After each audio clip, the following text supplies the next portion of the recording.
नमस्कार दोस्तों। आज हम बात करने वाले हैं पूरा पाषाण काल की विशेषता। पूरा पाषाण काल की विशेषता की अगर बात करें कि आदि मानव कैसे रहते थे, उनके बारे में हम जानकारी जो है लेने वाले हैं। आप लोग को मालूम होगा कि जब धरती की शुरुआत हुई थी, धरती पे लोगों के जीवन का शुरुआत हुआ था, तो उस समय जब मानव जाति की शुरुआत हुई तो मानव पाषाण का प्रयोग करते थे। पाषाण अर्थात पत्थर।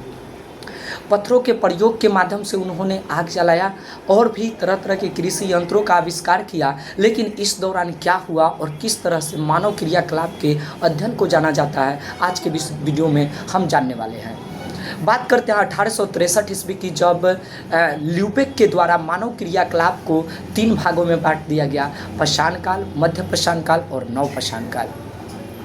दोस्तों, पाषाण काल को कहते हैं वह काल जिसमें आदि मानव पत्थरों का प्रयोग करना सीखे, और इसके भी कई प्रकार हैं जिसमें हम लोग पढ़ने वाले हैं पूरा पाषाण काल को।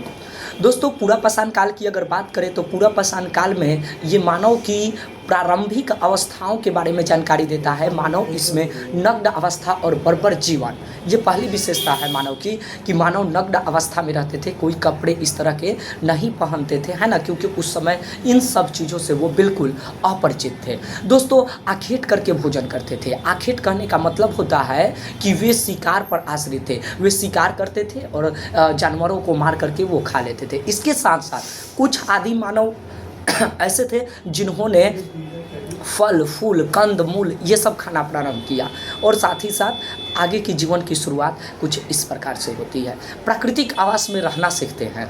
प्राकृतिक आवास में रहना, जैसे पेड़ के नीचे, गुफा में, है ना, इन जगहों पे।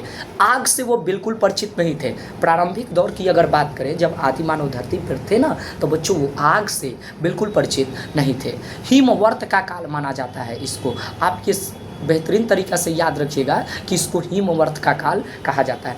बच्चों, इसकी बात करें कि इसके प्रमुख स्थल कौन कौन है, तो पूरा पाषाण काल के सबसे प्रमुख स्थल आते हैं सोहन नदी घाटी, जो पंजाब और पाकिस्तान, ये 2 क्षेत्रों में, है ना, 2 क्षेत्रों में सोहन नदी घाटी का जो है विस्तार है। यह सिंधु नदी की सहायक नदी है। बच्चों, आप याद रखो, सिंधु नदी की ये सहायक नदी है। यहाँ से पूरा पाषाण काल के लोगों के द्वारा की गई क्रियाओं का अवशेष मिला है, याद रखिएगा। इसके बाद की बात करें तो भीमबेटका।